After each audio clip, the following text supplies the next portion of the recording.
Everyone was drinking and celebrating when the little girl suddenly performed a dance for Karen, playfully tossing a stick tied with a red ribbon and demanding Karen to pick. Once Karen picked up the stick, she joined the little girls' club. Faced with the truth, Karen fell silent and playfully tossed it back. She wasn't ready for intimacy with the girl. Seeing the stick, anise flickered, and the harvest festival arrived next day. The Chinkler learned from the butler Karen hired Ramoni to clear land and hid the Barbaras. But Karen had a plan before going to Holder Manor. She even sent Ericsson to the coast to buy some white clay, then dressed it up in her finest to head to Holder Manor, since the bias against her was deeply rooted. The Chinkler couldn't miss the chance to mock Karen, joking that her wig looked like a silly cotton candy, so he had her put on a ready wig. Amid the excitement, a bumbling guy approached Karen, saying Miss Elder was waiting by the river. Thus, Karen and Miss Elder chatted by the river, even though Miss Elder really wasn't into the Chinkler. She had her eyes on Karen, but Miss Elder's father was a money grabber. If Karen could successfully cultivate the land, Miss Elder was wholly game to marry. The two made some plans, but the Chinkler surprisingly sent henchmen to grab Ericsson. This ruthless fellow actually boiled Ericsson in front of guests. Witnessing all this, Karen felt utterly heartbroken but helpless, merely cradling Ericsson's body as she returned home. Seeing her husband's body, Barbara was devastated. She couldn't fathom his disappearance after laughing together hours ago. Ericsson's death frightened all of Karen's workers into panic. No one wanted to be the next victim of the Chinkler's vengeance. So they fled the manor with their families that very night. She couldn't farm and guard the house all by herself. She hoped that Barbara would continue to stay on as the housekeeper, thinking to herself, after all, you've been here long enough already. When Barbara reached her husband's grave, the flames of vengeance reignited within her. She returned to the manor, demanding double pay, and Karen promised to give her 10% of profits. She decided to plant potatoes in the wasteland, a crop that could grow anywhere, as long as it stayed warm. But the little girl was longing to go home, yet the harsh reality held her back. Deep down, she hoped to return to a warm home.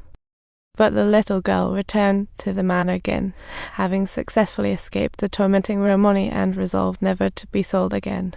Now, the manor only has Karen, the priest, Barbara who lost her husband, and the escaped little girl from the Ramoni. With winter approaching, Karen had to quickly break ground on a test plot to ensure potatoes could be planted next year.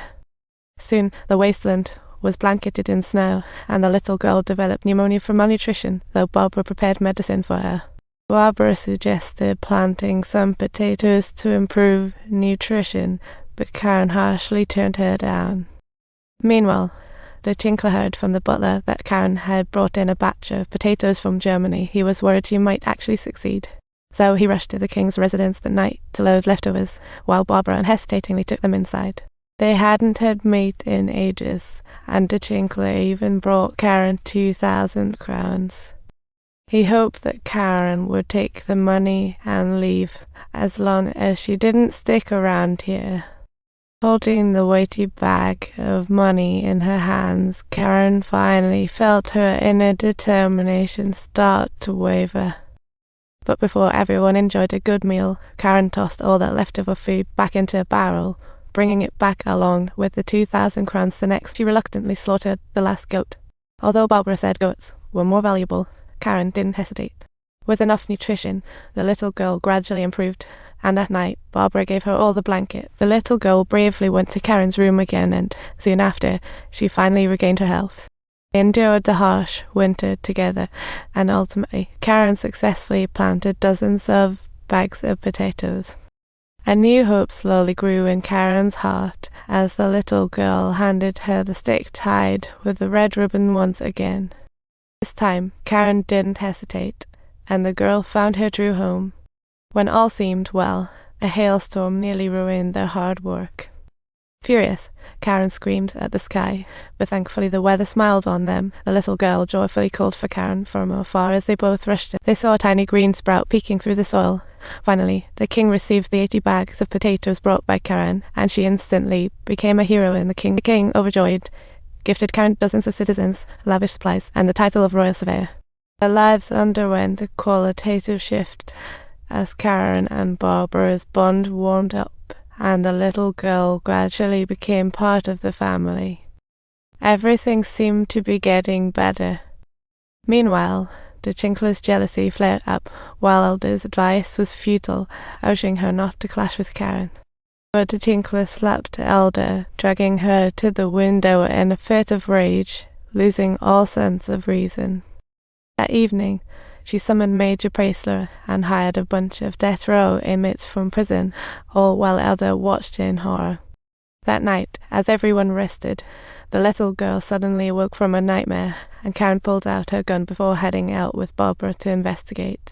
They discovered that the horse that had been with Karen for years had been killed, and worse, many families nearby were under attack by wolves.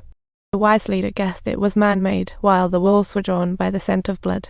The next morning, Karen discovered the bodies of 3 immigrants not far from the wasteland, and she knew Dichincla was behind it. So she bravely marched to Holder Manor, but Dichincla denied any involvement.